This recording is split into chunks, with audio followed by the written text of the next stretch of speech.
Yeah, hi, good evening. My name is Michael Ferns, and today, once again, I can't say that I'm very happy to come live and speak to you people, citizens of Goa, just to make you all understand as to what is going on. Because some of you, okay, who I would consider are gutless and would not really bother, to voice their opinions as to what is happening in our state of Goa, and that you all choose to be silent observers rather than coming active, voicing your opinions, fighting for the rights of us Goans. As we can see that Goa is being destroyed right in front of our eyes.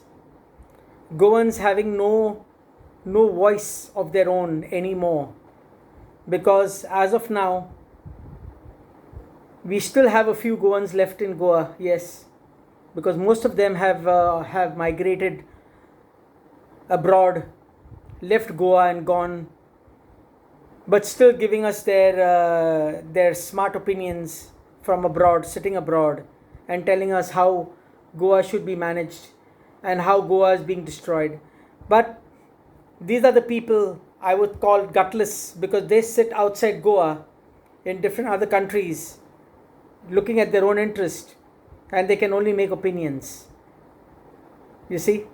So, where we are concerned, I am more concerned about Goans being in Goa, and that's where I would say that I would like to say Goa for Goans.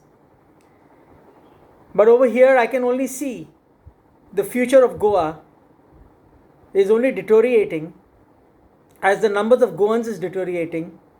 And one day, my brothers and sisters, we will definitely have a Goa name Goa, because it's a tourist attraction. Now, today, Goa is in the maps, in the world map. But are Goans on the world map? That is a question to be asked. Are Goans on the world map? Yes, Goans are on the world map for working in other countries. You see? But there are no Goans in Goa. Our numbers are deteriorating. We have become minorities now. Let's get this. Let's understand this very clearly. That we are heading for a state in India called Goa, but with no Goans in it. And why? Is because we have been appointing corrupt people to manage our affairs in Goa. Slowly but surely, we are going to be having in our political scenario, we are going to be having all non-Goans sitting as chief ministers, sitting as ministers, as power ministers, as tourism ministers, and everything. They are all going to be outsiders, my friend. Let me tell you, my fellow Goans, there's not going to be any Goans left. As a matter of fact, as of today, I am sure that you people know that there are already people in the Goa government who are sitting over here, who are ruling Goa, who are looting Goa, who are destroying Goa, who are not Goans. Just because they speak the language doesn't make them Goan. Just because they are staying over here for over 20, 25 years, 30 years doesn't make them Goan. We have lost our homes. We have lost our identities. And we are still shamelessly, we are still voting and supporting the same people who keep jumping from one party to another for their own personal gain. And we don't seem to be realizing that. That's the sad part, my brothers and sisters. That is the sad part. Well, where I'm concerned, yes, I am another coward, just like you people who are sitting abroad and who are supporting, people that are in Goa also, who are supporting these corrupt politicians to come over and take over and destroy our Goa. Look at what is happening today. The coronavirus pandemic is on the rise in Goa, but the Goa government is hiding it from us. Why? Because they do not care for lives. They do not care for human lives. They care more about income. They are only worried about how much money is coming into the state. They don't care how it is coming on whose lives are being endangered. Because these same people who are using our taxpayers' money, using all the facilities to protect themselves, they are the ones who are having the best life at our cost. So now, when you start listening to these people that come to you for votes, you got to think to yourself, what have these people done for you in the past? When I say past, I don't mean the past elections. I am talking about 20 elections back. What have they done? Except for their own interest. If bridges have been made today, is it for the Goans? Is it for you and me? If casinos are allowed to occupy our rivers, is it because of yours and my benefit? As a matter of fact, Goans are not even allowed to go into the casinos. We have no voice. We have no jobs. Show me how many Goans are being employed. Show me.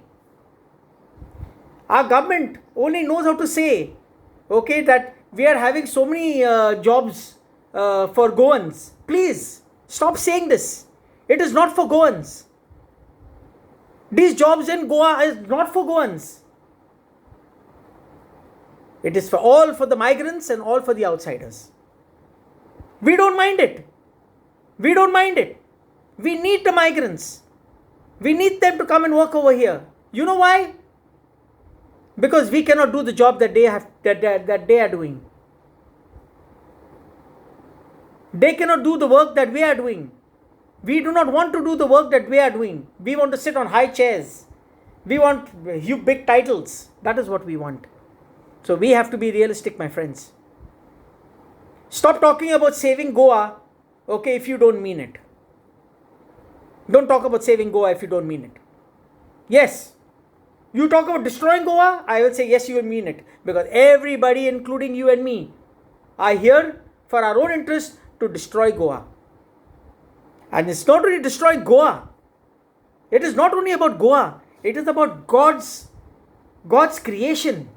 God's world, which is being ruled by Satan,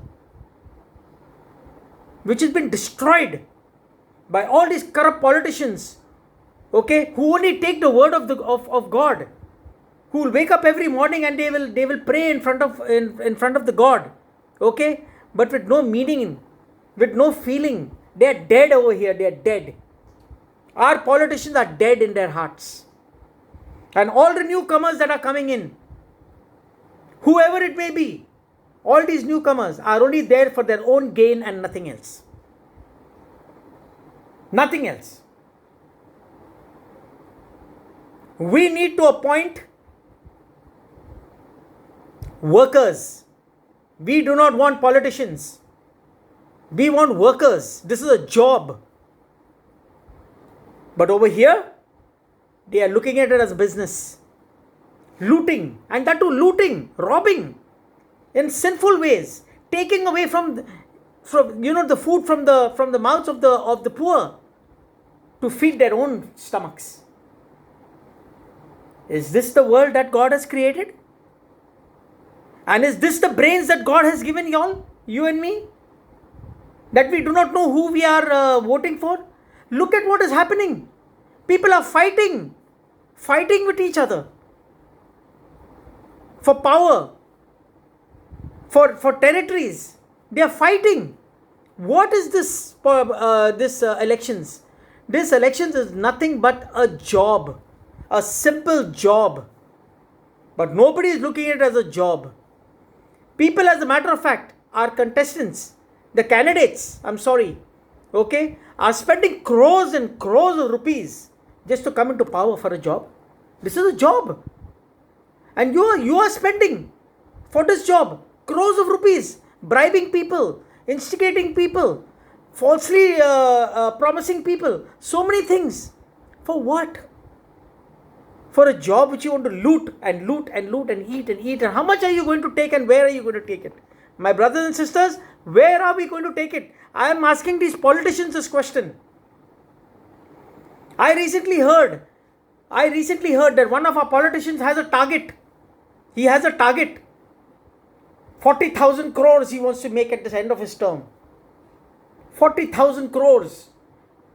100,000 crores. Where is all this money coming from? It's coming from our taxpayers. It's money which is meant for our state of Goa. It is money which is meant for maintenance, which is meant for facilities, for our elders, for our unfortunate, the people on the streets. Look at the people on the streets. They can't even provide them with housing. They can't even provide them with food or medicine. Look at our hospitals. Look at our hospitals. It's not even fit to take our stray dogs over there. Go and see, my brothers and sisters, and you will know the ungodly acts that is being performed, that is going on in our state of Goa. A Goa which was known during our ancestors' time. Okay? A Goa which was known. A Goa which was known for innocence and prayer and giving and sharing. Today it is nothing but grabbing. How much I can grab from you, how much I can loot you, how I can exploit you. That is all that's in their minds, my brothers and sisters. And this is exactly what I feel very, very sorry for the future of Goa and for the future of our future generation. Thank you, and may God have mercy on our souls.